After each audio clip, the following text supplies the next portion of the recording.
everybody, and welcome to tonight's broadcast of the Aegis Vanguard League. My name is Gordo. I am joined tonight by Nyarko once again.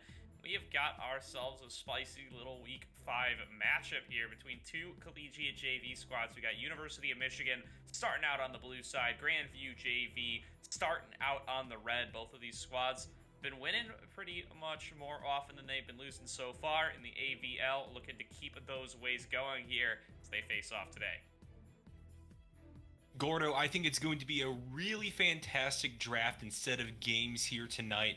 University of Michigan JV still looking to make their first real big impact on the league. They are 1-0 after a few substitutions and a few delayed games, so we aren't really sure how things are playing out, but given their first series where they really showed up against Meme City Esports, I think that we can expect great things, especially as they are now gunning against the top ranked team in the entire league here, Grandview JV, staying on top even after an upset last week. Now, it looks like we're diving right here into the draft. We got a few things to note going forward. Some quick bans from both sides that just really show where they stand on the meta.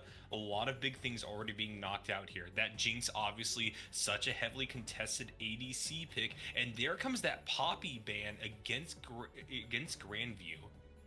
Yeah, definitely an interesting one to see there. Grandview, they've had to sub in Coach Adam up in the top lane for the last couple of weeks. He's been playing some Poppy. He's been playing some Shen as well. Kind of a departure from what we've seen out of Fritz, who is in tonight, who's been playing a lot more of those carry-style top laners. Got a lot of Akali games in there. Played a little Yone, played a little Akshan.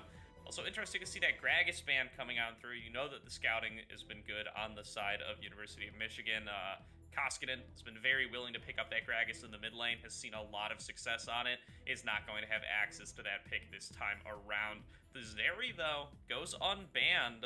We'll see if Instant wants to take it here, but the Gwen's up as well, and they're going to lock that one on it. Gwen, a big flex pick right now. Great to get that settled without really showing your hand too much. University of Michigan can put that into either the hand of Duan or Cthulhu Reborn in the jungle or top lane, respectively. Given the fact that the Zeri is open, I would imagine that if you're Grandview, it would be your ADC of choice, but it looks like they're in fact hovering the Senna here. Another really strong champion, can go into the support role as well, especially after that buff this season with the Q now slowing people. That is going to be locked in. We're probably going to be seeing it as an ADC though. The question is now, how do you look at the matchup between that and the Zeri? Will University of Michigan decide to choose that now in these first three selections, or wait to see whether or not they can pick it late and just hope it survives the second round of bans? A lot of different dimensions to this draft so far, and there's still so much open and ready to construct as a Rumble is getting locked in fact, for Grandview. And that's a flex pick too here. Grandview's a team that's been willing to take this Senna, both in the AD position and the support position. They've got a couple of games of each this split already. This could be Senna Rumble bot lane. They've been willing to play some of these casters for Platypus with the Senna in support. He's played the Zyra, he's played the Galio to be paired up with this Senna already. Rumble would be in that same vein. Could also always just flex it up towards the top lane for Fritz, would definitely be in his wheelhouse as well. We talked about him being this carry style top laner, and now with that lock of the Caitlyn, that seems to dictate that to be the direction a little bit more. Jungle Rumble, a little bit more dead these days, so I would suspect that this is going to be a top lane counter pick to the Gwen. Meanwhile, Ezreal Karma locked in for University of Michigan. They love this bot lane duo. You know, they've only played one series so far because of those reschedules you were talking about earlier, but in both of the games they've played in this league, they've gone for that Ezreal Karma bot lane. This is going to make it 3 for 3. Karma, such a good champion right now, and when paired with Ezreal, you have a lane that is both very strong and very safe. Karma obviously has the ability to use their mantra to just continue to heavily pressure and push waves alongside the Ezreal in order to get a lot of priority and allow for movement up through that river. The fact that you also get the speed boost from Mantra E means that you're able to kind of continuously be mobile, catch up and catch out the jungler or the enemy team if they're looking to rotate towards a neutral objective. And the fact that later on in the game she transitions into this kind of shield bot that's just able to prop up champions like the Gwen and Ezreal means that I'm not surprised that University of Michigan is going to continue to pick this up as we get the last set of bans and the beginnings of this next round of selections starting up here. Riv and Akali getting banned out on the side of University of Michigan, which seems to indicate to me that that they view Rumble as the champion going into the jungle here, going for 2 top lane bans because of that. Meanwhile, Veigar Camille getting banned on the other side, and Grandview is going to start off the second draft with the Ahri, incredibly strong mid lane pick. I'm honestly shocked that she was not more heavily nerfed as we move into patch 12.5 here. Victor going to be the answer in return. A little bit less mobile, obviously still a very oppressive force in that mid lane, but it'll be a question of whether or not Jam Jim is going to be up to the task of dodging those charms and dodging that burst damage that Ahri has been able to put out in recent patches. Hecarim going to round out that draft. Incredibly strong jungler right now, as a few others have fallen from favor. Hecarim, as is inevitable, comes to rise to the top. Just such a great all-around bulky pick, great engage potential, and the ability to fear multiple enemies on the team will allow for Gwen to remain a sticky threat, especially if she has ultimate up. Big team fight potential coming out of the side of University of Michigan here, as it looks like the Hecarim will be answered by the Trundle. Oh no, instead it's going to be the Wukong. So all right, yeah, Rumble in the jungle most likely. Yeah, it does look like they're making that swap at the last minute, so that's a good read by University of Michigan here. I was really ready to call them out on these second round bans here, but the Akali and the Riven seeming to pinch the top lane pool when on face, I would assume that this is going to be the Rumble facing off against the Gwen. He's one of those pseudo-ranged champions, can kind of just chill out, can try to bully the Gwen early on, but also can kind of play safe if she ends up getting a little bit stronger. But instead, they are going to take this Wukong into it. Does appear to be a Rumble in the jungle, something we haven't gotten to see a lot of in quite a while, but Learning Brain is going to grace us with its presence and bring it in up against this Hecarim here. Interesting to see how that matchup ends up going, and now this Caitlyn Senna bot lane here to face off against the Ezreal Karma. They know they have an opportunity here to kind of push this wave in early on to really try to utilize the range advantage that Caitlyn brings to the table. The Senna, not going to be the strongest of a poker in that bottom lane, not going to bring that aggression that something like a Lux or a Morgana duoed up with the Caitlyn can bring to the table, but still has a snare to pair on up with if she can manage to land it and set up for that Caitlyn trap combo, and nonetheless should still be doing more damage than an Ezreal Karma bot lane early on, should be able to keep them pushed in even though they'll be very safe. Yeah, I think that the poke coming out of Caitlyn Senna is going to be devastating, especially if you get really good management around neutral objectives and get a solid footing before team fights. Grandview definitely will be able to continually pressure people away and force worse invades than otherwise could be had on the side of University of Michigan. That being said, neither team going for a super bulky comp here. Gwen obviously has some built-in sustain and the ability to stay in team fights for a long time with the help of Hollowed Mists here, but depending on Hecarim builds, we can be seeing a single tank comp all the way to just a kind of pure AD rush and burst everyone down style of fighting from the side of University of Michigan.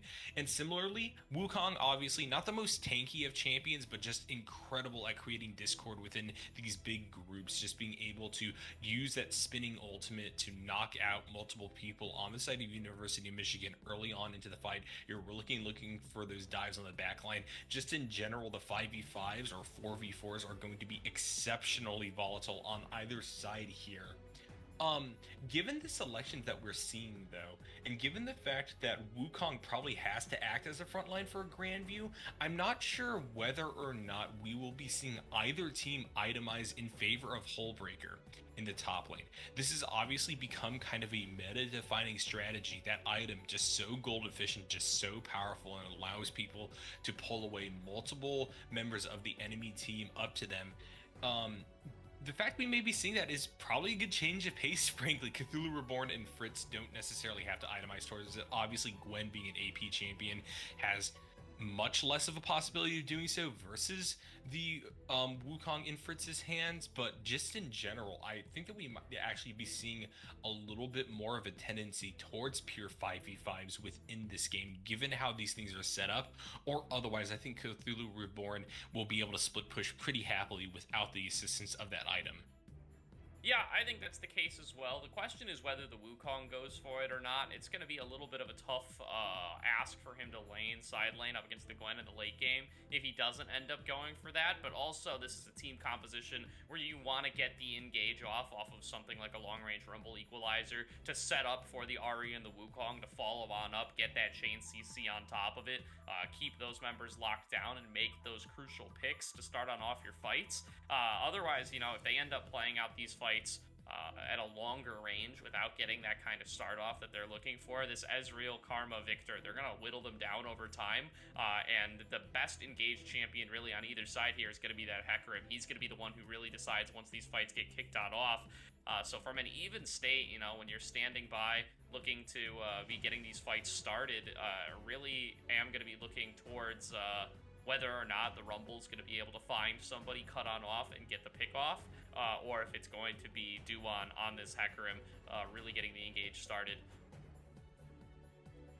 Yeah, a lot of matchups to look at here, and that one between Duan and Learning Brain definitely going to be something to watch out for, given the potential for both Rumble Equalizer, as you talked about, as well as Hecarim, just, well, frankly, being Hecarim, having that ultimate, having that E, being the ones that will probably dictate the tempo of team fights and just generally how people decide to approach objectives going forward, especially if it turns out that Fritz opts into that Hullbreaker itemization and will spend most of the time trying to draw pressure away by just simply being on the opposite side of the map. Another matchup to talk about is the one between Jam Jim and Koskinen.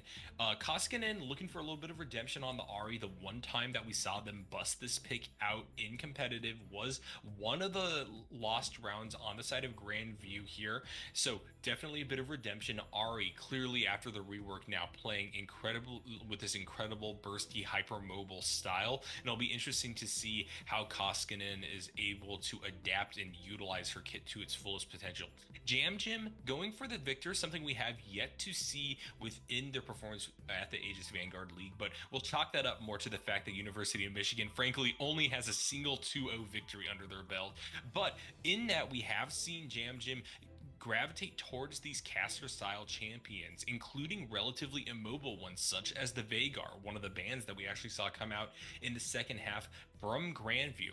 And with that in mind, I think that they will be right at home on this victor. And as we said before, Instant and DG Master are already on their comfort picks. So a lot of really cool matchups, a lot of ability for both teams to kind of demonstrate their skills and really put it all out on the table.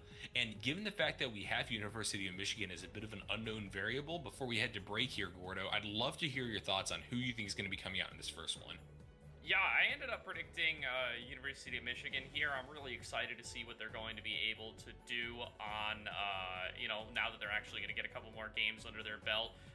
We got to see Grandview JV on stream back in week 1, where they were actually getting challenged a little bit by Novel Esports. So really, given what I've seen, I'm excited to see you, Michigan, led by Duan, take back on to the Rift here and see what they're going to be able to do. We're going to throw it to a quick break, though, while we get loaded onto the Rift for game number 1. Don't go anywhere. We're going to be right back.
Welcome back, everybody, to tonight's broadcast of the Aegis Vanguard League, where University of Michigan JV taking on Grandview JV. This will be a best of three tonight.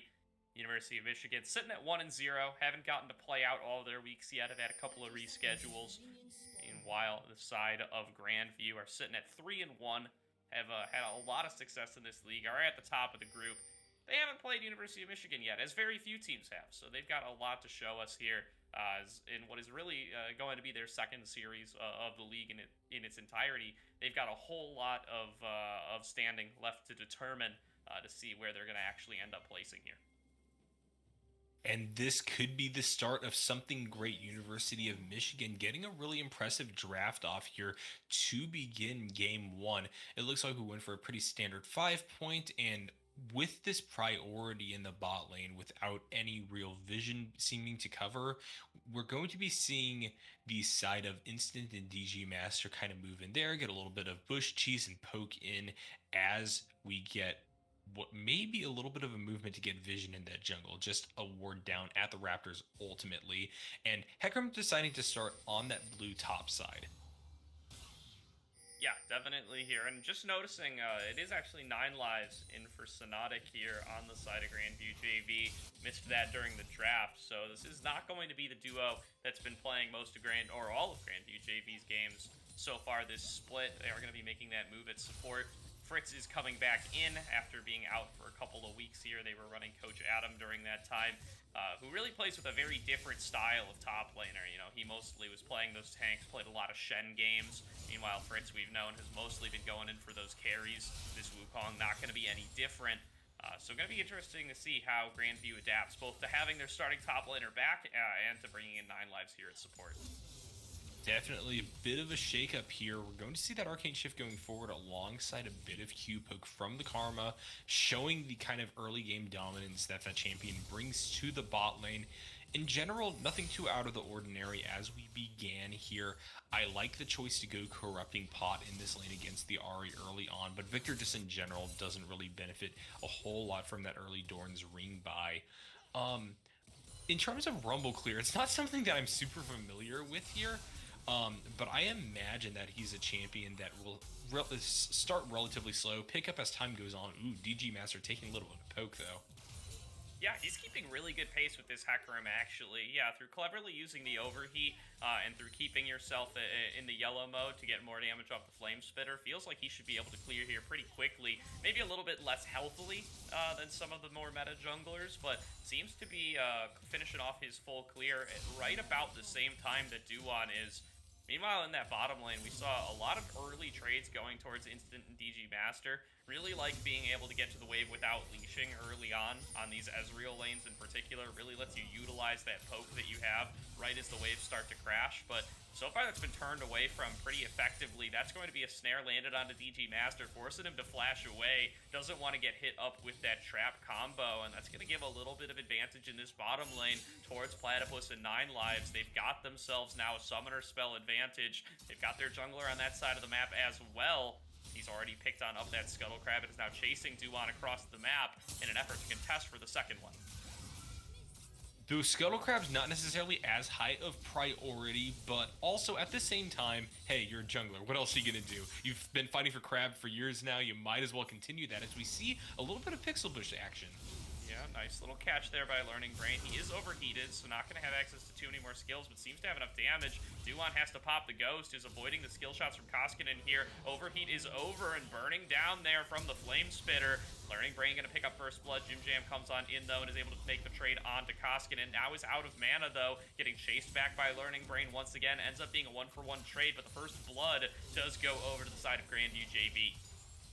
First blood does go over to Grandview, but that is an even number of summoner spells utilized on both sides, basically. We also see that teleport coming out from both Jam Jim and Constant Ken and that mid lane. It looks like Rumble's going to pay a visit to top instead of immediately backing here. The fact that they went Predator makes me think that they are going to Boots Rush, and it would be nice to get another item in their build path on top of that to continue to help snowball their tempo and early clear as we see a pretty big wave starting to get pushed into that top lane.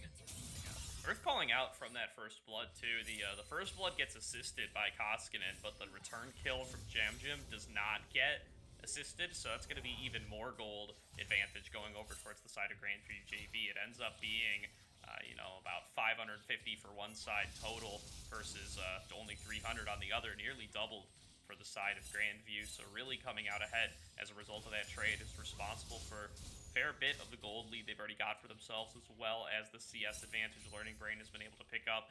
Still has not recalled here, but do agree with you. Think that those boots going to be a pretty high priority for him to stay in range to keep on flame spitting people. Meanwhile, 9 lives, he's trying to catch this wave, but he's just getting caught by DG Master, not respecting the damage that a Karma brings to the table. Going to be forced to use his flash there in trade for DG Master's Ignite.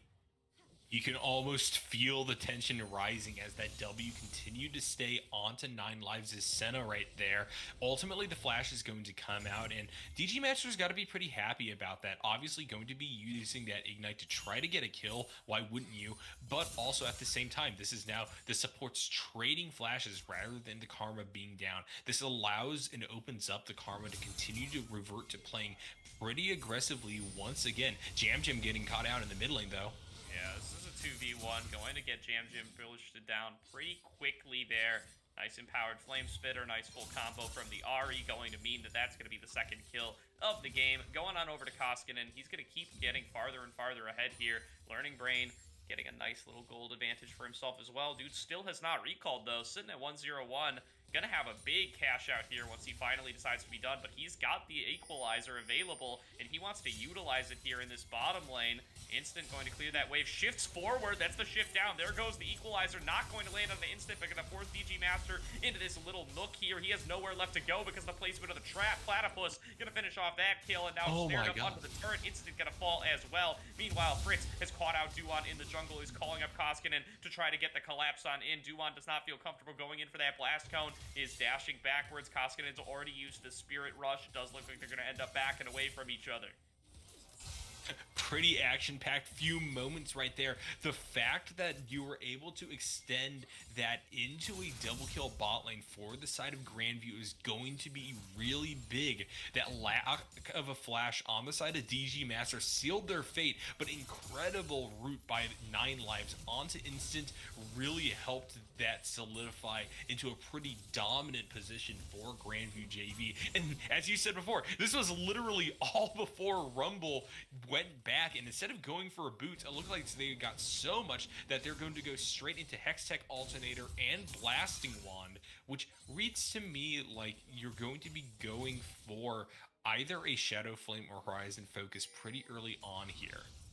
Yeah, I think it's all the components of Proto Belt. So I think he's just that's trying also to true, my bad. that one, as that's going to be the slow coming on through onto Cthulhu Reborn. They go in for the dive, flash forward from Fritz for the last crushing blow, and that's going to be the kill finished off in the top lane there. Learning Brain up to 203, 100% KP, making happen all over the map here.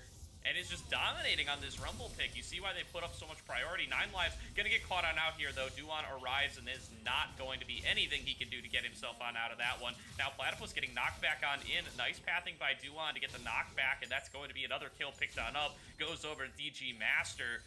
Nice kills on the opposing bottom lane here from the side of U of M. And good presence of mind by DJ Master and Instant to not only put out the heal right there in order to prevent a death on that AD carry, but also just continue to push against Platypus and ensure that you get both champions down on the side of GVU, just trying to catch back up a little bit. That's a bunch of ultimate and damage being popped out onto Fritz. Wukong definitely getting heavily pressured here, but in turn, that means Rumble's in the area. Yeah, that's everything used by Cthulhu, too. Doesn't have any more of the needlework. Fritz is coming on through. Learning Brain feels comfortable tanking up the turret just to get that last bit of damage in. Once again, Cthulhu Reborn has a really nice trade in the top lane, but just immediately gets punished for it. The Dragon going to go over to the side of U of M as a result of their kills in the bottom lane, but nice move by Learning Brain to get a trade on the opposite side of the map. I was not expecting this dominance out of this Rumble pick early, but Learning Brain just seems to be everywhere at once and knows exactly how to go in. Really incredible demonstration of both macro knowledge and pathing, but as well as the limits of their champions. We get more action in the bot side. Yeah, Duan goes in for a little bit of an engage. The net from Platypus going to get him safely out of range. Duan going to be forced to head back into his jungle as a result, but you can see Duan really sees this bot lane as a place for them to play around here. They've got this Ezreal Karma bot lane who's going to scale up eventually, and they've got flashes down on Platypus and 9 lives. They also know that Learning Brain is towards the top side of the map off of that gank that he just made, but they just can't seem to make the follow-up gank successful. So instead he's going to have to go back to farming for now, as he's losing his top side jungle here to the side of Learning Brain. Yeah, Learning Brain going to utilize the vision and knowledge that Hecarim is bot side in order to get not only Rift Herald, but quite a few of those camps. Duan going to be down a little bit in terms of their tempo now, although they are staying basically even on farm. I think that the focus that you talked about here onto the bot side is definitely the correct choice. Ultimate going to be dropped there from Caitlyn. Now got the equalizer mid, forcing the flash out of Jim Jam here. But generally things are appearing pretty tame. You're just trying to get as many resources out of one another as possible. And now we have Hecarim coming in. Yeah, once again, Duan just trying to force the ganks in the bot lane over and over again. 9 lives takes a whole bunch of damage. Is going to be forced to flash away as that one just came back on up. The focus moving on to Platypus, but they haven't finished off anybody. You know, health bars are low across the board. Koskinen flashes forward, doesn't manage to land the charm, but doesn't even need to. Gets the resets on the Spirit Rush, barely staying alive there. Less below 10 HP, but is finally going to stay alive. Is going to be Learning Brain finishing off the rest of those kills. It's a 3 for 0 in the bottom lane, punishing the repeated aggression of University of Michigan. Koskinen gonna stay alive, sub 100 HP, probably sub 10 HP. Just does not go down though. That over aggression.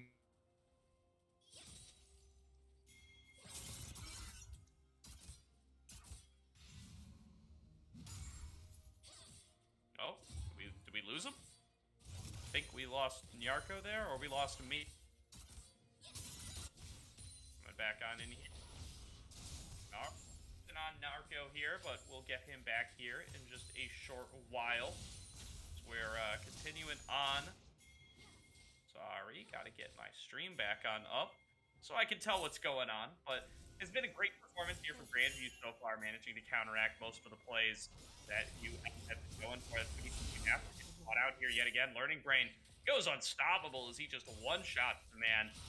Damn him now, still pushed on up in his mid lane, has nowhere left really to go. Siege in the bot lane, super effective here. Learning Brain waiting over the wall once again, has access to the equalizer, throws it down on Jam Jim, who's now going to be below half HP. Learning Brain wants to take the dive happen. Here comes Duan trying to turn that play back around, going to force the flash out of that Rumble Dawning Shadow. Going to be enough to dissuade him as they finish off the turret in the bottom side. Umish continues to claim themselves, or rather Grandview JV continues to claim themselves a fair bit here as they throw on down that Rift Herald to siege on through the turret. Koskinen really close to being able to finish on off this turret. Not quite there as Duan's coming on in for another gank. Nice use of the Everfrost though. Going to stop that horse in his tracks. Means that Koskinen's going to be able to escape for now. Has the Spirit Rush available too, but doesn't end up needing to use it. Just claim that wave as it comes on in. We're now 40 seconds to go till the next dragon is going to spawn. Certainly Learning Brain going to want to pick that one on up for his squad. Duan was able to get the first of the match. University of Michigan, though, they're a lot weaker, especially on that bottom side right about now. Down about 6k gold. Going to be very tough for them to fight for these dragons. Now, moving a little bit of a group towards the mid lane. It's going to be a little bit of vision thrown on down by Duan. Going to get immediately cleared away here by Learning Brain, who's just keeping himself control for the entire map. Just constantly taking away that vision wherever it comes on down. Fritz and Cthulhu have been having a pretty quiet time of it up in that top lane ever since those ganks happened earlier on. The lead is coming on through for Cthulhu Reborn. This Wukong does take a little while to get going, and seems so far like Cthulhu's been able to have a pretty solid time in the matchup. Can't really see this Wukong ever winning in the side lane at this rate, especially not with the build he's going for, but they're just moving Platypus around the map. This is what you want to do on the Caitlyn. You want to utilize that headshot on the turrets. You want to utilize that range advantage to just keep on pushing, keep on taking out turrets. And so far, that has been done beautifully here by Platypus and 9 lives. So, we're now going to see a little bit more of a siege coming on through in the bottom lane. Koskinen has been relegated down there as the mid lane, or the bot lane rather, rotates on down towards the bottom side, or towards the middle side rather. Not going to be able to do too much there up against the Victor, but just going to continue to farm on up, keep himself topped on off for once these Dragon Fights do start to break on out, as they were able to pretty easily claim that last one. Fritz getting dove in the top lane now. Dawning Shadow going to give him a fat shield to try to stay alive as long as he can, but the damage from the Hecarim and from the Gwen is a little bit too high. Duan taking a fair bit of damage there from the minions, manages to get out of vision though, keep himself alive. Now there's from Fog of War, going to be a nice equalizer in the bottom lane to take on down Jam Jim. He's going to fall on down to Koskinen here. Meanwhile, the Siege in the mid lane going very effectively still. They have eyes on the Gwen. They know that Duan's so low. Nobody's going to be able to get over here and stop these guys. Instead, they keep clearing away the wave. Koskinen in the bottom lane now, throwing on down with this turret, having picked up that kill against Jam Jim. They know exactly where the entire team is. Duan just managing to get back out on the map, and Grandview JV takes full advantage here, nearly picking up this bot lane inner. Duan is going to arrive in time to stop the siege. It looks like 3 more caster minions, but getting rampaged down. Learning Brain is showing on up, though. The charm has landed, as does the Everfrost. There goes the ace in the hole, and Platypus goes on a killing spree. The bot inner falls. Even more of a gold lead coming out over here for the side of Grandview JV. That was big right there. The itemization choice from the Ahri deciding to go for the Everfrost over a more full bursty AP build has proven itself to be a wonder down here in a bot lane, being crucial in securing both of those kills in this pretty extended map, cross-map fight. Hi, it's Nyarko. I am back. Apologies about that technical issue. Oh, no problem. Good to have you back, Nyarko, as I've just seen more and more of Grandview JV taking the lead across the board here. You know, they were able to make one play in the top lane. They got a nice dive off onto Fritz with Duan and Cthulhu, but as has happened every time they try to make a play here from the side of U of M, Grandview JV just responds tenfold on the opposite side. They get the bot lane inner turret, they dive onto Jam Jim, they pick up the kill onto him, they even manage to pick up Duan as he over-aggresses trying to respond on the bottom side, and it just ends up ballooning the lead even more. Yeah, that 7k gold lead now really starting to come through as we see in the way that people are beginning to itemize here. The 4 kills onto Platypus's Caitlyn means that you have Gale Force alongside Lord Dominic's Regard already created here. Ezreal still stuck just singularly on that Essence Reaver, starting to build into a second item here, probably going to be that Man Immune, as we see a fight up here, forcing the ult away from Duan, and an ultimate from Caitlyn also coming out. Not going to connect for a full kill, though. It looks like we got a charity block, but Duan going to continue to get engaged on. Learning Brain's just walking around killing everybody here. Forces back instant, forces back Duan, who's going to end up going on down there to the side of Koskinen. The follow-up dive now coming through onto Jam Jim. He's going to fall to Koskinen's damage as well. Double kill picked up here for the Grandview mid laner, as they are just rampaging through this entire map. Nobody can stop this Rumble. Nobody can deal with him. And this whole while, they're succeeding in other lanes as well. Platypus does not have to get involved in these plays. His support's doing all the work for him, and he's able to just go on in there and pick up another inner turret. And it's starting to turn out to be the case that the game plan that University of Michigan wanted to enact here is really beginning to kind of fall apart at the seams. Gwen is just not big enough to continuously put pressure onto the map in a way that will allow for them to draw away this dominating pressure coming out of Grandview's team. There's just way too much of a force down in any of the lanes. We're going to get a fight here, though. Platypus, nice use of the Gale Force there to get a little bit of additional range, and now with 9 lives at his back, feels comfortable trading back into this Hecarim a little bit more. And as you're saying about Cthulhu Reborn there, he's going for the Verdant Barrier, I think it's called. I haven't seen this item in 2022 at all. It builds into the Banshees there and is just really showing how much he has to fear and respect Learning Brain and Koskinen's damage. They are so fed in this game, and getting picked off by them is such a massive risk that he's got to go in for these itemization options instead of something like the Nashor's Tooth for that damage and carry potential. Not being able to go Nashor's second item is really going to put University of Michigan's top laner on a clock as well. At least if you rush Nashor's, you're always going to have the ability to threaten turrets. But now it kind of feels like they're going to have to wait an extra 5 to 6 minutes in order to try to get Gwen to a third item before she really is able to begin to come into her own as a champion. And frankly, given the rate at which this game is beginning to be taken over by Grandview, I'm not really sure if that itemization is the correct choice. We do have 3 of them grouping in the mid lane, though, to drop that Rift Herald. Ahri now arriving alongside that Equalizer. Yeah, just throw down there, gonna slow down Instant and DG Master a lot. Fritz sees an opportunity to dive on in. This is that fight setup we were talking about in Champion Select, a range extension on the crushing blow. Allows him to crush Instant right away there. DG Master fell in the river. 2 for 0. Grandview JV is their setup to take the Baron.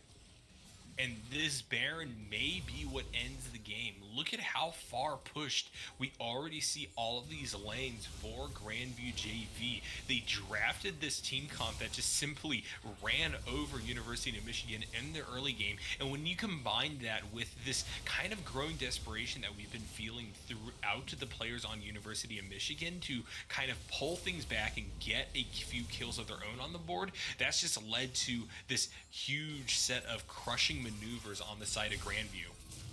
9 lives getting engaged on here by Cthulhu. There goes the onslaught of shadows. Duan going to be able to pick up that kill and slip back into his jungle, managing to stay alive. His support's not going to be nearly as lucky as he gets blown up by the side of Fritz. Platypus, meanwhile, takes the 1v1 against the opposing mid laner. Duan trying to tank a bullet for Cthulhu Reborn, but is just going to lose his life for it. Koskinen now chasing down onto the Gwen, going to finish him on off. There's going to be the dragon falling. Everything comes up Grandview JV once again. Duan sneaks himself in, 1 kill on the support, but that's the only thing New Michigan can get. I'm not sure if Duan was actively looking to tank the damage for Cthulhu Reborn, or whether he just kind of ended up in front of Gwen ult as it went off. I don't think I even saw Gwen W being popped during those fights, so I'm not really sure what the value of Platypus, of blocking Platypus's ultimate would be here. But regardless, this is going to allow for them to leverage a lot of pressure here in this mid lane as we start to see the siege begin on the mid inhibitor. 3v4, Fritz dives on in, gets on to DG Master. There's the 4th man right there, 9 lives. Throws on in the Dawning Shadow, picks up that kill. Learning Brain now face tanking right into the middle of Cthulhu Reborn, trying to burn on down Jam Jim. Not going to be able to do so, but the damage just isn't there. Platypus is dominating as he finishes off Duan with a final shot. Instant getting dove under the bot lane turret. 3 members down here for University of Michigan, and Grandview JV are looking to close it out with this Baron here. Cthulhu and Jam Jim, they've got no CC between the 2 of them. They don't have enough damage to take out this 5-man squad of Grandview JV, and Grandview JV going to move themselves on up to 1-0 in this series after just a couple more seconds. It feels like I must have missed so much by just dropping out of the call for but a moment, but when we came back, we saw that position from Grandview just completely open up.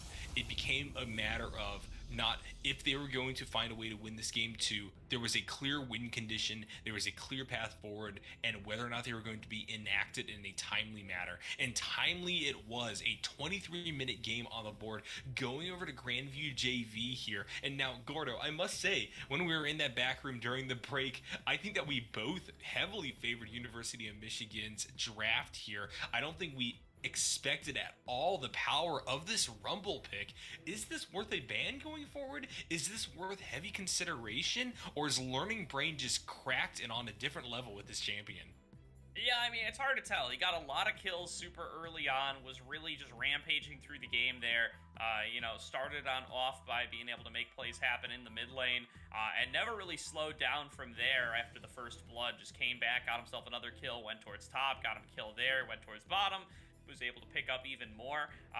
No matter what jungler you're on at that point, you're going to find yourself really substantially ahead. So just some nice pathing from Learning Brain to be able to pick up those kills. Nothing about the first few that he got to start his lead going was really the fault of Rumble himself. But, he certainly executed it very well and was certainly able to get a lot of good fights started later on by utilizing that equalizer, chasing him down with the Flame Spitter, having access to that damage. Was certainly not a problem for the side of Grandview JV by any means, but definitely really got to look back on towards how the jungle matchup went in general, champions aside, as Learning Brain was just able to get a lot more done, find a lot more opportunities, and Duan's efforts to keep forcing bottom only really resulted in success once or twice.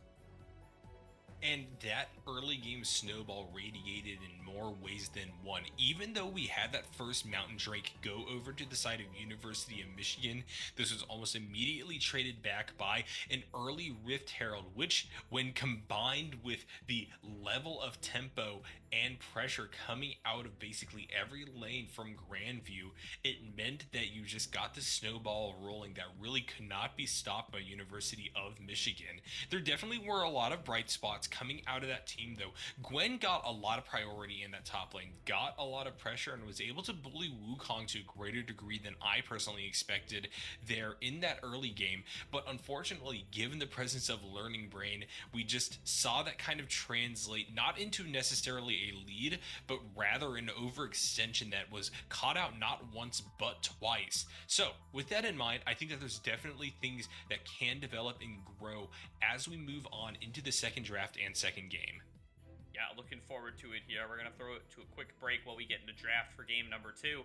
Don't go anywhere. We're going to be right back as Grandview JV looks to take their second win up against the University of Michigan. They're looking to take us to game 3. Everybody, hold on. I'm about to say something really cool. 3, 41, 9, and lift off! No one dies screaming without me. I feel like I forgot to shoot something. You're starting to bore me. She's such a loser, always ready to cry. Ah, come on. What's the worst that could happen?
Welcome back, everybody, to tonight's broadcast of the Aegis Vanguard League, where we just saw Grandview JV take themselves a pretty clean game here up against the University of Michigan. The sides are going to be swapped now. Grandview going to take the blue side of Michigan and going to take the red. Let's see how they want to change their draft approach now to try to avoid the kind of result that they saw for themselves in game number 1. And Grandview looking to start off the changes here by finally taking away the karma from University of Michigan. Such a big comfort pick for DG Master, played in every single game so far in the Aegis Vanguard League. As you noted last time around, Gordo, and University of Michigan answering right back with another direct ban from what we saw in game 1.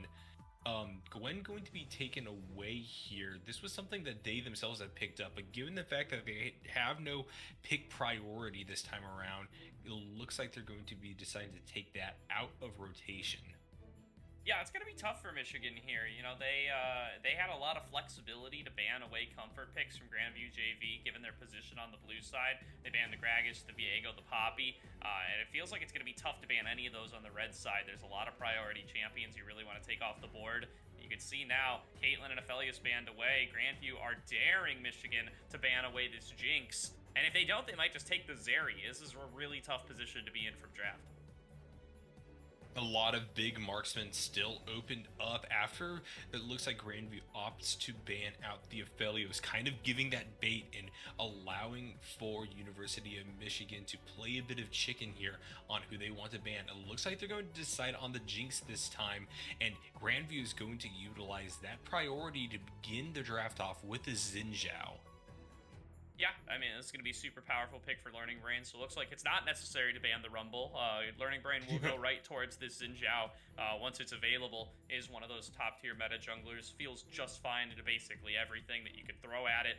Very powerful early ganker as well. Does just about a little bit of everything, and they're going to be happy to have that one locked in here as their B1.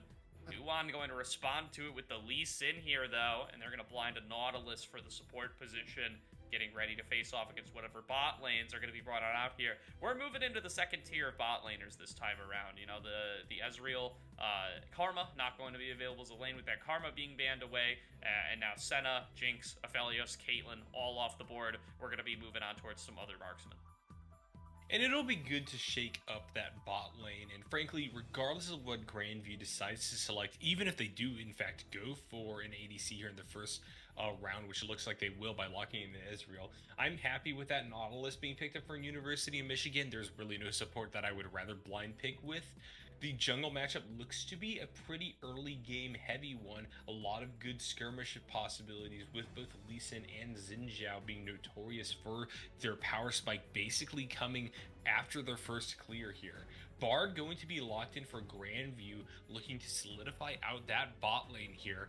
And I think that in response to the Nautilus, that this is a perfectly fine selection. Bard obviously is always classified kind of as this roaming support that does their own thing here, especially given the fact that they want to continue to keep the passive up by picking up the meeps. But I also think that Nautilus is just a fantastic champion for kind of playing along the same lines as the Bard. Great gank potential, great setup, and with the picking of the Kai'Sa here, you can have relatively independent bot laners on either side, which means that we may be getting a little bit more in terms of roaming supports really looking to influence that map early game, especially alongside how powerful these junglers are during that period of the game.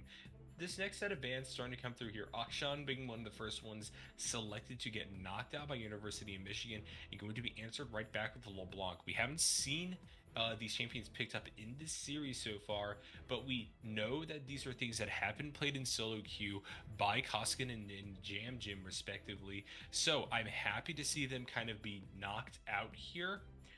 Yet at the same time, in terms of the way that the comps are drafting out here, I also would like to see a few top laners taken out of the mix, and it looks like my wishes are immediately answered with that Tryndamere. Huge split pushing monster, incredible itemization potential here, definitely benefits heavily from that whole breaker rush, but also just the fact that Navori Quickblades does so much on this champion, and you have the ability to also build exceptionally damage focus with an ADC item like a Gale Force or a Kraken Slayer. Just it's always a nice thing to take off the table because you kind of adapt him to whatever the game kind of develops into. Cassiopeia being hovered by Grandview, Jam Jim happy to go onto this champion. Difficult to play, but I think that given the prowess that we've seen we've seen for Koskinen here, that will be a perfectly fine pickup here.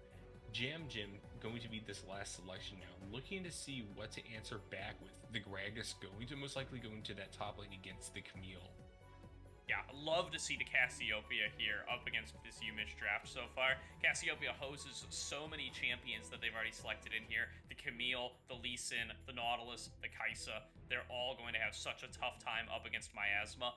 Like the Vanguard lock-in last year to get themselves a little bit of range, a little bit more control over how everything is going to be playing out. Should do a nice job to lock down a fair bit of the Grandview roster here. But that Cassiopeia and the Gragas as well, so much power to punish these dash-ins, so much power to stop Lee Sin in his tracks, stop Nautilus, stop Camille when they're trying to make these sorts of engages happen.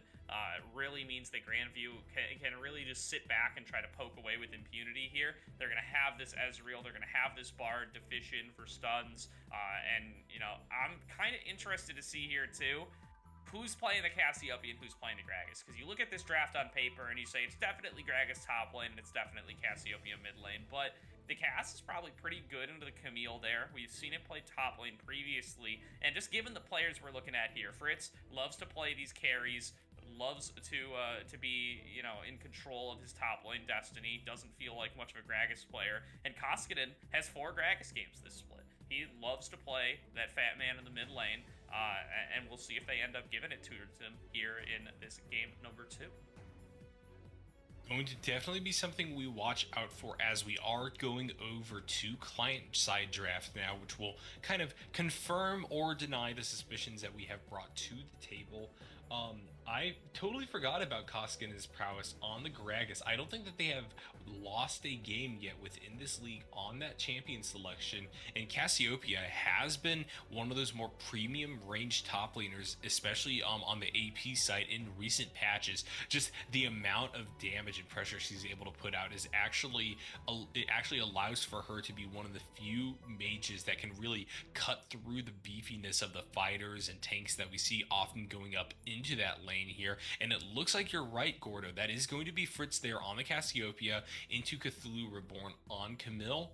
And besides that, I don't imagine we'll be seeing much else in terms of wackiness. Jam Jim going to be going on that Veigar for the second time here in the Aegis Vanguard League against Koskinen. And I think that I'm pretty happy for that pick, although I think that Veigar being selected into Cassiopeia would have been a more favorable or more comfortable matchup for the Veigar overall. I also don't think that Gragas exhibits a ton of really ridiculous kill pressure, and you have the ability to catch him out if he tries to body slam and whatnot. So a lot of possibilities going into that mid lane. Veigar is just going to look to farm up, play for the early game. Gragas may end up getting the push advantage with his explosive casks as well, which may mean that Duan will have some good gank setups into that lane. Yeah, definitely. You know, Gragas is here to nullify the lane. He's here to neutralize whatever he ends up going against. That's been his specialty for forever now, ever since he got reworked and stopped being a burst mage. Rest in peace. And, you know, I think he's going to do that job just fine against Vanguard. You know, he's going to look to just push in the wave. He might even max W just to try to, you know, use that as his wave clear tool, keep regenning up whenever he can, get a little bit of extra tankiness to stop the Vanguard from really being able to push up against him. Or he might just max Q like normal and look to push on in that wave all the time, using that the Cask Marination to get a little bit of extra damage in there. Really excited to see how Fritz navigates this Cassiopeia in the top lane. Feels like it should be very good up against the Camille. You just throw on down the Miasma, and she can't do anything. You know, if she can't throw out her hook shot to go in or go out. And she also can't ult when she's in the Miasma either. So, gonna be very, you know, you throw down the W on top of her, and there's nothing she can do but sit there and tank 2, 3, 4 Twin Fangs until she finds her way out of it. And by then, you've been completely destroyed in the trade. It's very tough to play it out from that position. So, curious to see how Cthulhu and Fritz are going to be able to navigate this top lane. especially because, you know, top laners, they play a lot of Camille. They don't play against the Cassiopeia a lot. So he might not be super familiar with where his windows are, what the timings are going to be, and how you have to play up against this Snake Lady. Gordo, I think that what you said about the Cassiopeia rings true, and I think that the observation you made about this not necessarily only being a matter of a rough cut matchup for Cthulhu Reborn and the Camille, but rather a big hoser for everyone on the enemy team really comes true here. I think that we're going to be seeing some huge plays and huge neutralizations coming out of that combination of Koskinen and Fritz as we move into the team fighting stages of the game.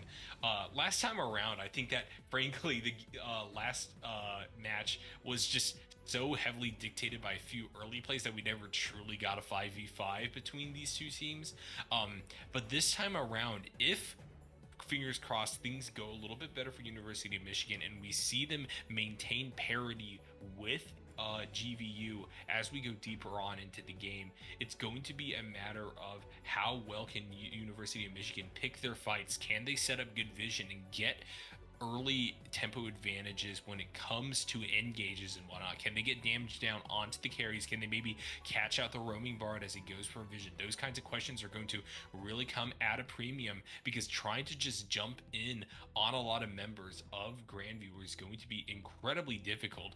Ezreal able to arcane shift and continuously remain on the backline or even get out of Vanguard cage. Cassiopeia going to allow for the grounding of champions like the Lee Sin and just the burst damage, allowing her to melt through even the tankier members of the enemy team, means that there's definitely a lot on University of Michigan's plate this time.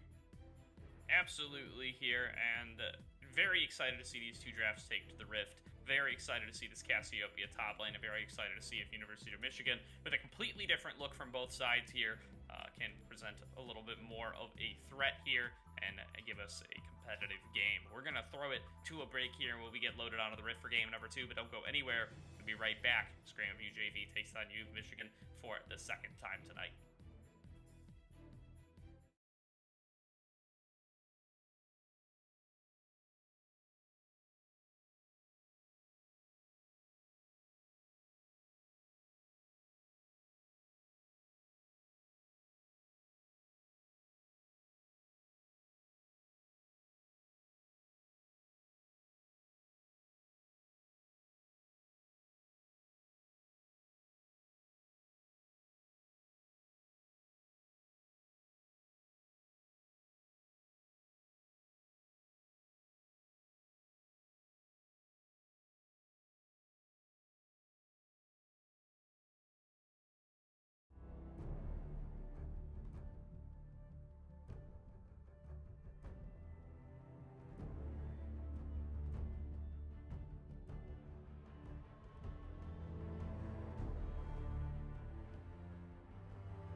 Welcome back, everybody, to tonight's broadcast of the Aegis Vanguard League, where Grandview JV are taking to the Rift against University of Michigan for game number 2.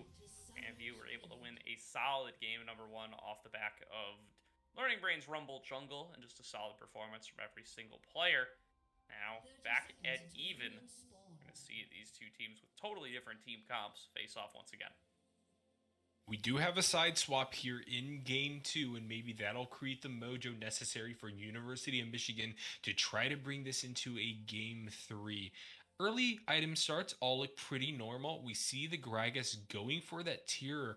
Koskinen obviously will know how to limit their mana usage if they could have decided to go for something like the Doran's Ring here. But the fact that we see that tier probably means that they're looking to build a Winter's Approach / Fimble Winter as the game goes on. Just go a little bit more tanky. Maybe we'll see something like Everfrost Gragas to start things out with. But regardless, this will kind of create a situation where Jam Jim's going to be able to farm up a little bit more comfortably, doesn't have to worry too much about the full damage, and we are seeing Predator Vanguard here, both those rotations for those fights in the river, so we'll see how scrappy things start to play out, as it looks like we're getting just a regular old leash on the side of Grandview here. Yeah, definitely. The tier start for Fritz here smells a little disrespectful. You know, if there's a time for Camille to be able to trade effectively into the Cassiopeia, it's probably going to be before she has all 3 abilities here and can actually utilize that miasma advantage. You know, gonna be until level 2, until she gets that hook shot if she chooses to go for it, and can really try to aggress. So that's gonna be DG Master landing a nice little hook in the bottom lane, but a good response there from the binding to come on through from 9 lives, gonna stop that in its tracks. I mean, the trade ends up coming up towards Grandview JV once again here. They're fighting for control over this wave. Level 2 going to be reached here first by the side of University of Michigan, though. It's Learning Brain spots Duan here coming in to try to steal his blue buff, manages to smite it down. He's now chasing this Lee Sin back away. He's at far lower HP and will not win that 1v1 against the Xin Zhao. Yeah, a little bit of a smite fight early right there. Duan not able to secure it. That means he's going to drop off a bit of tempo, but frankly, why not go for it? As wow, Cthulhu Reborn going pretty darn low against Fritz early. Disrespectful, as you said, Gordo, is definitely one way to put how that Cassiopeia is starting to play that matchup out. Yeah, you know, Cthulhu Reborn thought the same thing I did. Said, hey, this guy started tier. I'm going to get E second. I'm going to go all in and try to burst onto him. Got a fair bit of damage in the early game there, but the Noxious Blast lands. All the follow-up Twin Fangs lands. Fritz gets the stacks up on the Conqueror. Heals a bunch, gets a bunch of additional healing there from how the E works as well, and ends up coming up huge in that trade. Now, Learning Brain is hovering around that side of the map, is pathing behind Cthulhu Reborn's Camille, and this very likely is going to be a kill. Cthulhu does not have access to the flash, didn't itemize for it. Miasma, though, comes out a little bit late. Flash in from Learning Brain, though, and that's going to be first blood picked up in the top lane for Grandview JV. It looks like the repetition of what we saw in the first game. New faces, but same beginnings as we see that first blood going over to Grandview here. Learning Brain definitely being the progenitor of that play here. Fritz super happy to take that assist gold, though. That's going to be really big, just given the fact that Cassiopeia is weakest when she's sitting on just that tier right here, and the ability for them to just get a good back after getting this wave managed and teleport right back with some good items will be a huge boon for that champion going forward. As we see the wave starting to come forward towards the side of Grandview, the University of Michigan really starting to push hard, trying to get a good back off here. Definitely. Cthulhu Reborn returns to the top lane, doesn't expend the TP, but is getting chased off once again. Nice use of the bounce there, right off the wall, right into the face of Learning Brain. Turns him around, stops his advance, and will guarantee that Cthulhu is able to escape here, but has to respect the potential that Xin Zhao brings to the table, be able to successfully navigate these ganks. Learning Brain now coming into the mid lane. Duan is here as well to try to turn this one around. Koskinen flashes into the cage to get the knockback onto both, trying to get the kill onto Duan here. Learning Brain's got the damage. Lens of the Wind becomes lightning and finishes it on off. Now Jam Jim has nowhere left to go. He does have the flash, but he doesn't even get to use it. Koskinen picks up that kill, and there's the body slam to interrupt the hook shot from Cthulhu Reborn. He's going to be the third one to fall in this fight. Fritz picks that one on up, and it's 4-0 on the scoreboard for Grandview JV. Oh, this is not the start you want to see as University of Michigan JV here. What an incredible rotation up the foresight to allow for Platypus to play a little bit dangerous still down here in the bot lane. Oh, the heals! W Those little presents. Yeah, manages to pick him on up there. You know, that's that last little bit. That's all you need there. That's Bard being there in spirit. You know, he's not going to be there to actually stop you from getting all in on, but he will leave you behind those little treats to be able to stay just barely enough HP with the addition of your summoner heal to survive the flash dive from instant. Oh, this is actually an opportunity here for Cthulhu Reborn going all in here. Doesn't have access to the ultimate, though. Fritz is going to be able to kite this one on out. Ends up utilizing the flash, but will stay alive.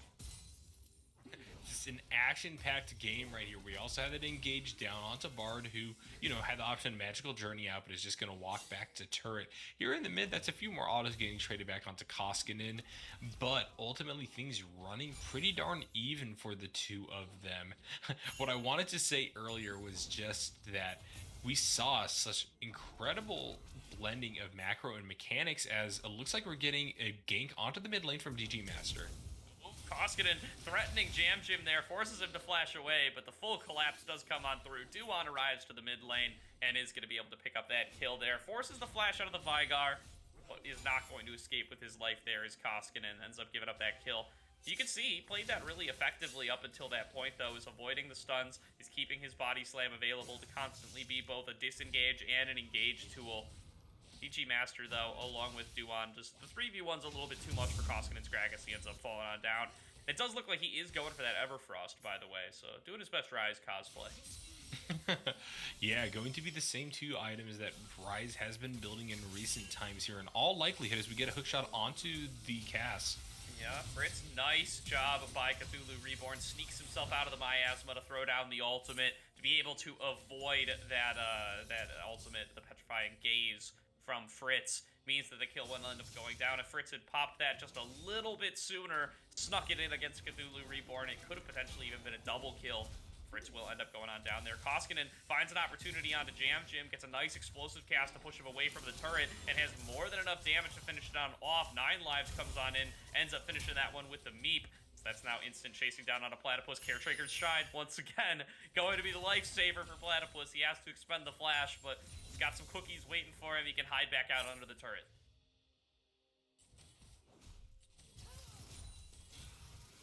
I think I might be alone again. Instead, yeah, does look like I might be alone again. That's just fine, though. That's going to be a dragon. Going on over here to the side of Grandview JV. Fritz pushing on up in the top lane. Feeling just fine about how this matchup is going. Ended up giving up a kill there to the gank earlier on, but still is holding his own in the one-on-one just fine, and is going to be such a valuable piece of utility scaling up into the late game. As Koskinen looking to make this gank happen once again. Doesn't have the explosive cast, doesn't have the flash, so it's very tough to actually close that gap. Learning Brain, though, has found DG Master trying to make a roam happen and can stick to him pretty effectively here. No flash available for that Nautilus. Now another gank in the top lane. The grounding going to keep him safe for just a little bit, but Fritz is now getting chased back towards the opposing turret. He will end up falling on down. Koskinen now left alone in the mid lane, not able to make his gank happen. DG Master managed to escape away from Learning Brains in Zhao, and now another kill in the top lane picked up for the side of U of M. Operation Gank the Snake fully underway for the side of U of M here. Really looking to get back into this game by getting that jungler and top laner back into the rhythm of things here. Really advantageous in trying to cut back against the developing gold lead on the side of Grandview. But the confidence in plays we've been seeing out of GVU isn't going to stop there. Splash Crescent Guard coming on through from Learning Brain to knock Jam Jim back into the group. Between Koskinen and Learning Brain, they got plenty of abilities to throw people all around the fight. As now Fritz is finding this engage on a Duan. One more Twin Fang will do it. Fritz gets himself a solo kill as punishment for taking that Rift Herald. And now Learning Brain and 9 lives, they have a full go button to go in wherever they want on this blue side jungle. Throw down all their vision, take complete control, and get themselves whatever they look for. I'm instant in DG Master right now. You got to be a little bit concerned about the dive. They've warded up, though, to defend against it, and they're getting this freeze off in front of their turret. Such an impressive display of confidence from Fritz right there. only 1-2 at the time, going up to 2-2 now after that play. But just the knowledge of the matchup between Lee Sin's maneuverability, the ability to ward hop and whatnot, versus the range and extent of the grounding, just allowed for the kill to be secured right there. And that's really big as we see an engaged bot side. Yeah, that's going to be the depth charge thrown on through. Nice path by Duon there to get the jump and the kick on in. Platypus going to end up going on down there. Had to use the shift earlier on to avoid the dredge line. That means that he's got no mobility tools left to survive the gank in the bottom lane. Now Fritz going aggressively in the top lane. Nice use of that Tempered Fate to nullify the charge there from the Rift Herald. That's a cute little mechanic we haven't gotten to see lately, as Bard's been a little bit out of the meta, but is going to use it very effectively there on the side of 9 lives, as now Koskinen has now arrived in the bottom lane, has access to the flash, has access to the explosive cask, can try to keep this play going. That's a lot of damage there. Luden's Echo for Koskinen's Gragas, definitely making a little bit of a difference there, as now there's going to be a collapse coming on through for Cthulhu and Jam Jim onto Learning Brain. He's going to end up going on down there, and playing a little more fast and loose with it is Grandview JV this game, this time around. They are ahead like they were in game number 1, but are playing it out substantially less cleanly. They're getting caught out all over the place.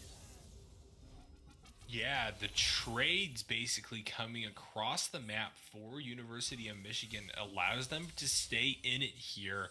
We also see a lot of resources being utilized and burnt up on the side of Grandview in order for the kind of plays that we've been seeing from them to work. As explosive cast going to come out here. Full combo from Koskinen there, very nearly one-shotting instant. Not quite enough to finish him on off, but great foresight there. As there comes the Ezreal ultimate, and Platypus gets the kill there. Great play there by the side of Grandview JV to pick up a kill against Instant. I was almost going to say that was not worth, but Koskinen still had Platypus waiting in the wings, getting his back, making sure that that kill ultimately came through. Going to be very, very happy to see that, as this just means a lot of free turret gold bot side for the Gragas. Yeah, it's a little catch on the Platypus here. He's going to be forced to blink away. Jam Jim now getting slowed down by these meeps coming through from 9 lives, but DG Master is arriving. Portal through the wall, going to get him to safety here. He calls on over Learning Brain as well to provide a little bit of backup. Dragon is spawning here in about 20 seconds. We'll see if U of M want to try to contest for it. Koskinen just getting back from a recall here. It is going to be Michigan with control over this river for now. And I just want to say here, as we move into this dragon spawn, is that a Hextech alternator and blasting one I'm seeing on the Bard right now? Are we about to see the Hextech Rocket Belt Bard? I don't know. What else builds from that? That has to be a Hextech Rocket Belt Bard. Yeah, this is a nutso build game coming in from Grandview JV, as that is going to be the dragon going on over here to the side of U of M. You know, it's the Luden's Echo Gragas, it's the Trinity Force Xin Zhao. They're really just going for some interesting build options this time around. Platypus, at least, is building standard, and you gotta believe that this is what you would go on Fritz's Cassiopeia when you're forced to lane up against the Camille, is going to be that crown, but, you know, definitely some interesting choices here from the side of Grandview JV. We'll see how that plays out for them as the game continues, as they're left with only about a 2k gold lead. They're not running away in the Dragon game. They're not running away in the turret game by any means here. 0 turrets fallen by either side. Definitely still a lot of game to be played left here. U of M still have a great opportunity to play on out this game the way they want to. We have seen Grandview capitalize really hard here, but they are going to get their Ezreal caught out. Yeah, Platypus being a little bit greedy there with his E, ends up walking right into that snare, or that stun from Vanguard, and it just takes a whole bunch of his health for it. Fritz now getting the nice little miasma there onto Cthulhu Reborn, going to force him dash away using that hook shot. Learning Brain chasing farther, guaranteeing that this Camille is going to be nowhere near this turret to pick on up these last few minions as Fritz clears the next wave and gets ready to crash on in once again.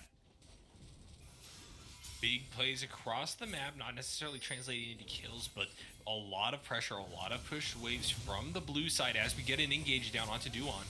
Yeah, they found a little pick here. 9 lives teaming at his maximum range, but Jam Jim has the damage, finishes off on a Learning Brain. Meanwhile, in the bottom lane, Koskinen's getting addressed on. He's surviving with just a tiny bit of HP. Fritz going to be able to finish off onto Cthulhu Reborn. It's a 1-for-1 on the top side, and Koskinen forced out in the bottom. In the 4v3 on the top side, it does just end up being Grandview JV picking up 1 kill, but losing Learning Brain for it. And trades again we're starting to see. And honestly, if I'm University of Michigan, I'm relatively happy with how that is playing out. The gold lead is pretty big, but not so insurmountable or substantial that it is a complete loss. But given the fact that they're able to claw their way back bit by picking up these kills, I think it demonstrates the fact that we are going to get some bangers of team fights going forward, especially as we start to move towards the third Drake of the game. Definitely here is Instant and Duan grouping up on the bottom side, as is DG Master. There's no dragon up quite yet. They're getting the whole squad around here, looking to keep making plays onto Platypus. They've managed to land the baby cage onto him quite a few times here from the side of Vanguard, that event horizon. Platypus has just been struggling to avoid it for one reason or another, and if they can keep landing these, you know, eventually Jam Jam's going to be able to just complete the one shot. Was a little bit short of it recently, but is getting there. And you have to think about how that's going to contribute to area denial once Vanguard groups up later on in this game. You have that E, that baby cage coming out, drop down in the middle of a team fight. You got to dodge that. You got to dodge Lee Sin Q, as it looks like Gragas is not going to do right there, but it doesn't matter. We aren't going to see anyone riding that blueberry to a fight. But regardless, there's so much to have to deal with and have to focus on if you're on Grandview side. So the question is whether or not they'll be able to turn around the kinds of trades that we've been seeing recently, if they'll be able to get some clean kills before objectives pop up and just allow for them to start riding their way towards a soul or even towards a Baron. As it looks like we get Xin Zhao up here, attempting to get a second Rift Herald as the fight breaks out. Yeah, flash depth charge there from the side of DG Master to get the fight started. It looks like a little miscommunication between Platypus and 9 Lives. Platypus flashes away from the Tempered Fate coming on through there. Is going to end up costing 9 Lives his life. Flash up, but just nothing that he can do up against that full Lee Sin burst combo. Now 5 versus 4 on the map. U of M once again have a little bit of control and are continuing to try to close on up this gold lead. It's 3.5k in the favor of Grandview for now. The next dragon is spawning in about 45 seconds. 9 Lives will be back alive in time for that one. And if I'm on the side of University of Michigan, one of the ways that I could see you definitely getting back into this game is to start securing some of these towers. 2 going down, but that's a big fight in the mid lane. Yeah, Dredgeline misses, but Platypus is locked on down there by the Hextech Ultimatum. Teleport being channeled here by Fritz to regroup with the rest of the team, but it's too late for Platypus, who is going to be deceased for this next dragon fight. 4v5 here for the side of Grandview. Are they still going to want to try to contest the river for this dragon? The movement of 9 Lives seems to imply no. He's moving on up to try to get a little bit of vision. That's a big engage from Koskinen to knock Duan back into the squad. Trying to finish him on off. Is going to force the flash out of Jam Jam. He's going to flash the flash out of Duan there as well. That's going to be them forced on back here. And now with the Rift Herald thrown down in mid lane, Grandview have claimed a little bit of priority back for themselves. The low health bars on University of Michigan forced them back away. And now they can just move on towards and get this dragon, as well as pick up a couple of mid turrets while they're at it. Yeah, Kosnikan there in that mid lane basically saying, hey, you got a Lee Sin, well, I can insect too. And Daddy Graggy just dropping that explosive cask and helping to get his team that priority over dragon here. Looks like that's going to be now 2 for the side of Grandview. They turned around that pick onto Platypus, not necessarily into a kill or several kills, but rather into an objective. And frankly, given the fact that you now have another turret gone, it really becomes a question of whether or not you're going to see University of Michigan's comp scale up to the point where we're able to start taking down these turrets, especially the ones at top and bot. Just given the way that GVU's been playing this out, you're already seeing the Cassiopeia getting that wave caught down there with Xin Zhao in the area, and you see the pathing up of Gragas able to chase off Lee Sin and maybe meet the Vagar. So it's going to still be definitely a challenge trying to get these waves out for U of M. Yeah, they keep throwing Platypus into this mid lane to wave clear. That's kind of his job on this composition, while they're using their Gragas and their Cassiopeia, who are stronger in the side lanes right now, to try to make plays. He keeps ending up being caught out as a result. Koskinen now off that Predator. Vigar going to get locked on in the top lane, and he is not tanky enough to survive. Jam Jim picks up a kill there with the Primordial Burst. Now, once again, 5v4 on the map here. University of Michigan, they keep finding their opportunities. They're utilizing this Lee Sin effectively. using everything they have at their disposal to try to collapse these gaps and pick on up kills. And virtually every time it's been successful. They can get individual kills on the board. Question is how they're going to be able to play it out in a team fight scenario. Jam Jim starting to become a pretty big problem too. That is a Banshee's Veil as well as an Everfrost built up. That's not exactly the most AP focused strategy that you can go for on the Vanguard here, but the fact that you're just leading in terms of gold on the map does mean that he's still going to be a high priority target, and to boot, one that's going to be far more difficult to burst down. And that's Fimbulwinter Zinjao, by the way.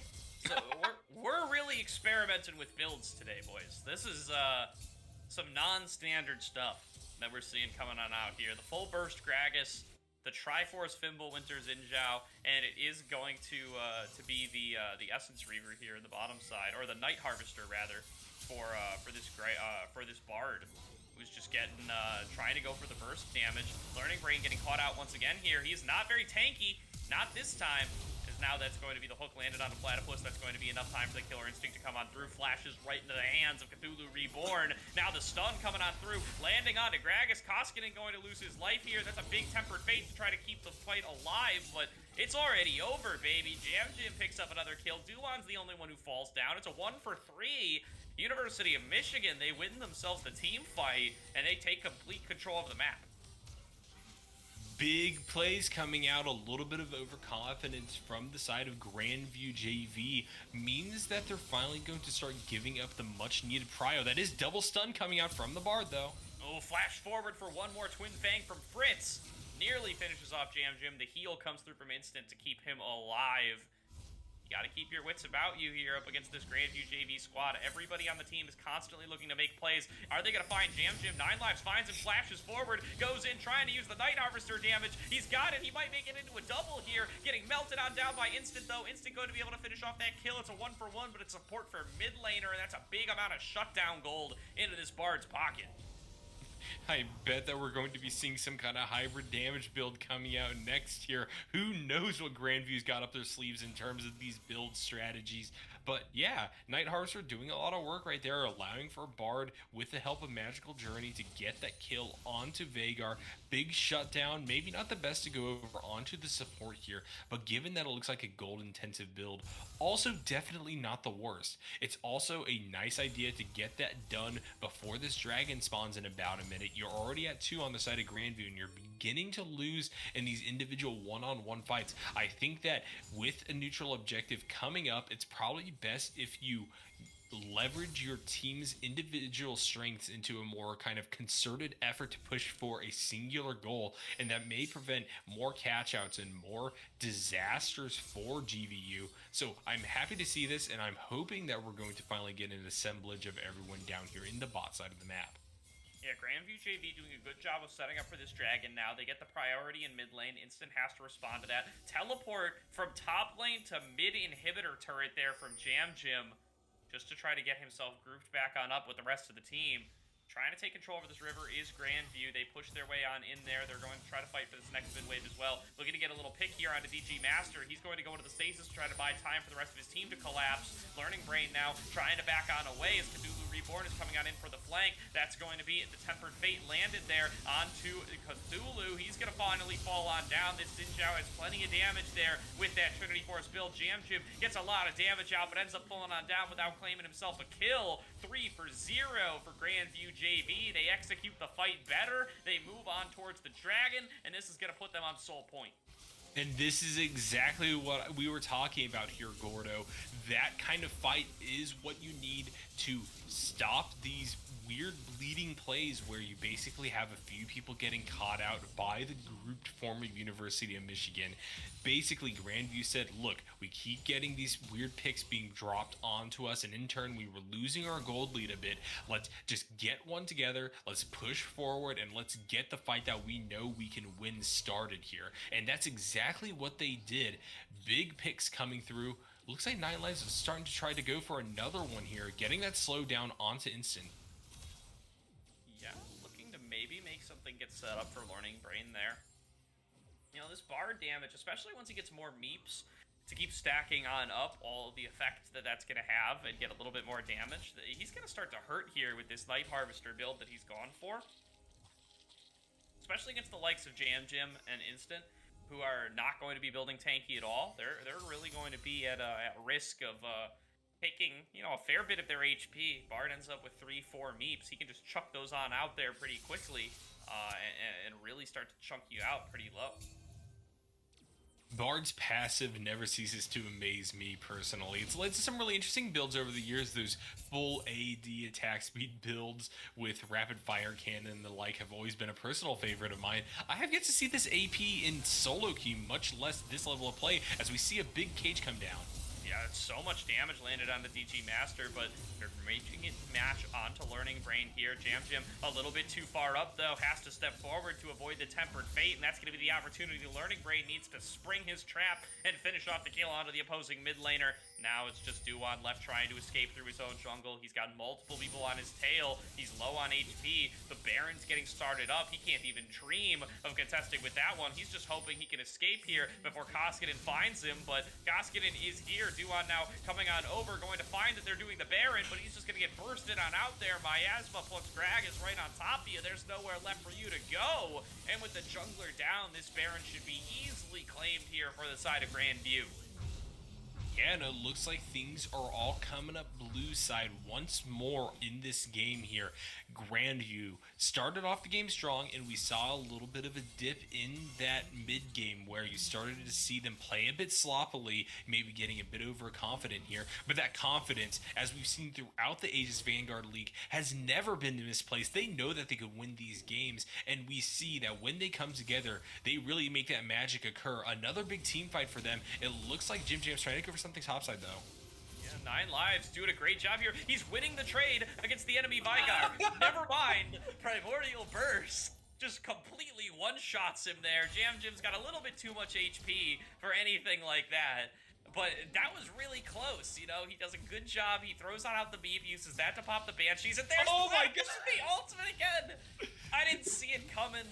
Neither did Jam. It's a 1-for-1, and once again, 9 lives is going to be willing to take that one, especially now that Platypus ends up with the gold instead of the Bard. 9 lives saying all the time, hey, it's ultimately a support play, okay? That damages my form of CC, gets that Vanguard to back. That's a full 7 seconds of being rooted right there. That allows for Ezreal to pop that ultimate out, and that True Shot barrage is going to find its home right there in the face of Vhagar. And I gotta say, though, you gotta feel a little bit bad. Maybe Jam at first was just trying to alleviate the pain that just comes inherently from playing the support role. Just saying, okay, look here, Bard, I'm gonna let you have your fun. I'm gonna give you the excitement of getting me down to about 1/8 HP, and then I'm gonna press my win fight button, okay? But it didn't ultimately work out for them. That was a lot of confidence, but it shows the communication that comes from 9 lives and Platypus right there, just being able to coordinate for that kill as we get another set of coordination here on the bot side. Making a big difference here. Cthulhu Reborn, he's left with nothing to do. He's trying to run out of it, then sees that he's going to run into 9 lives, so he has to turn back around, trying to walk towards Fritz there, and by the time he's done all this, he's just tanking Twin Fangs the whole time. He is deceased. Koskinen, meanwhile, got caught out on the opposite side of the map, so it is going to be a 1-for-1 cross map here, but with the Baron at their pockets, Grandview JV, they're going to turn this into turrets. Yeah, that first inhibitor falling mid lane, going to be followed pretty shortly here by a siege on the bot side of the map. You are getting the recollection of U of M to try to stop this from occurring, but with the turret falling, we're getting an engage.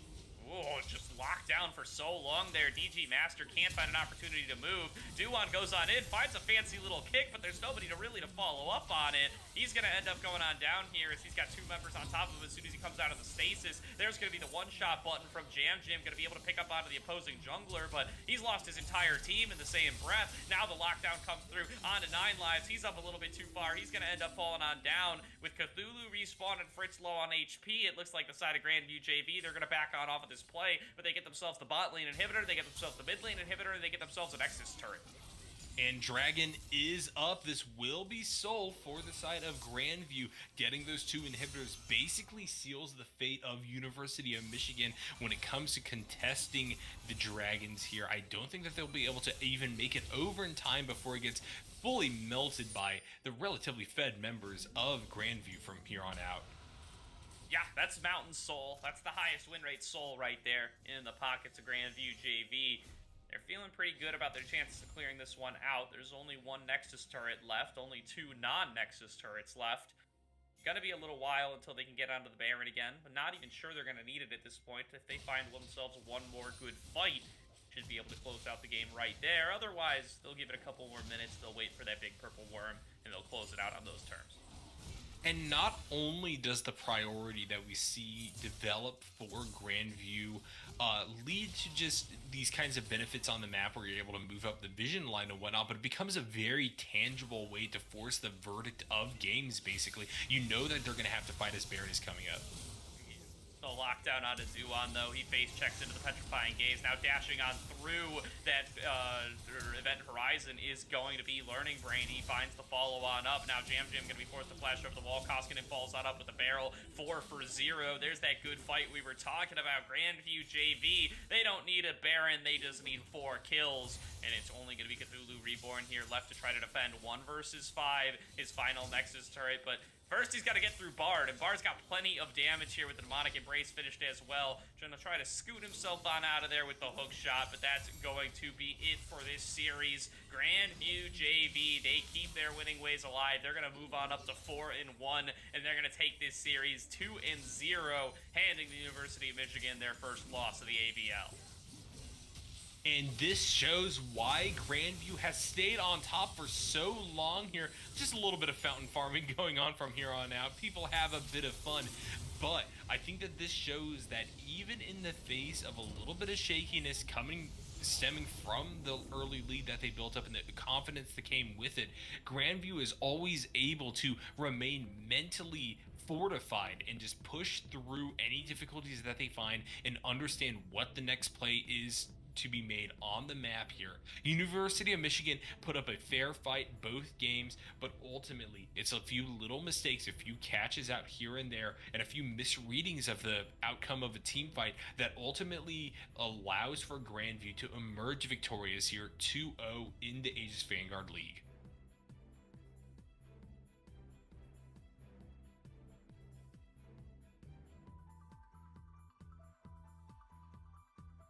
To make plays up against this relatively immobile Cassiopeia, to punish her when her flash was down, to get themselves pathways in where they could get their way out of the miasma before they go on down, use the lockdown that Hextech Ultimatum provides and pick up some kills. But at the end of the day, 7, 2, and 6, Fritz navigates these fights very well later on, gets himself some kills in the solo lanes, gets himself some pickoffs, navigates the team fights effectively, and comes out pretty huge for it. Koskinen as well on that Gragas keeps that perfect win rate alive. And should be feeling very good about his performance here. Not sure that he usually opts for this full AP build, but, you know, certainly worked out here. Especially that fancy combo on the instant in the bottom lane. You really got to give him props for that one. Yeah, it may not be what Nine Lives typically builds on Bard, but regardless, he understood the advantages of constructing Night Harvester going into that Demonic Embrace as well, and just pushing the advantages where need be. He knew he could get that pick onto Jam Jim in that fight on the bot side jungle, and meanwhile, he also understood the extent to which his slows and movement speed buffs would allow for him to chase down people like the Camille throughout that fight there. Crazy itemizations all around, but it all seems to work out at the end of the day. I'm also happy to see the Luden's Echo Gragas, the Thimble Winter Xinjiao, craziness from Grandview, but they knew their limits and they stuck to them, ultimately coming up with a win right here. Yeah, absolutely. And yeah, you know, I completely forgot about the wacky builds that we were watching that game, but they certainly showed that they could be effective. They ended up executing on these plays the way that they would want to. You know, even the full damage Bard, which really, if anything, feels like definitely should not be successful and would not work out. They end up picking up that kill up against the Vigar in the top lane just by utilizing the damage it presents along with their Ezreal ultimate. You know, some really fancy ones out of Platypus this game, by the way, to end up just picking on up kills all across the map there. And well played across the board there for the side of Grandview JV. definitely showing why they've had so much success here in the AVL. And, you know, University of Michigan, they're going to take their first loss there. But plenty of season left to play. Played them pretty close there in game number 2. And plenty to take away from this loss. Learning experience indeed. University of Michigan going to be making up a few of their games due to rescheduling.